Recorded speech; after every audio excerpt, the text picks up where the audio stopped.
सुल्तानकोट खां ख़बर शामिल कंदासीं। सुल्तानकोट खां रिपोर्ट कर रहियो आहे मज़ार ख़ान खोसो। सुल्तानकोट भरिसां शिकारपुर में 8 साल अॻु क़त्ल कयल नौजवान बाबू बिरोही जे खून में मुलविस न हुअण जी सफ़ाई ॾियण लाइ शेख भाउर जागण जे अल्ताफ़ कोट में पहुता।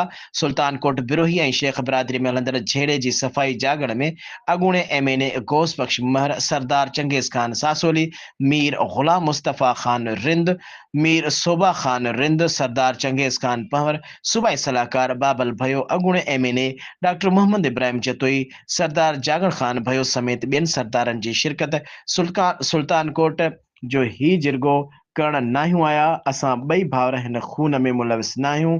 उन जी सफ़ाई ॾियण आया आहियूं।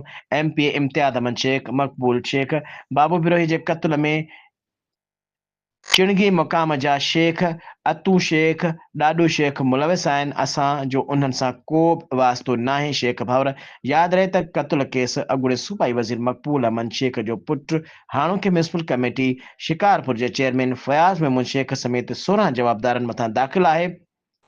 केस जो मुख्य जवाबदार ॾाॾो शेख हिन वक़्तु गिरफ़्तार आहे, जॾहिं त 8 साल खां वठी ही केस अदालत में हलंदड़ आहे। सुल्तानकोट धुरनि खे 8 सालनि खां पोइ ठाहिण लाइ बि 3 हफ़्ता अॻु सूबाई सलाहकार बाबल भयो, PP अॻवान फरियाल टालपुर जे हुकूमत जे चङा मुड़ुस साण करे बिरोही धुर जे चङे मुड़ुस अनवर बिरोही ऐं शाह ज़मान बिरोही वटि पहुता हुआ।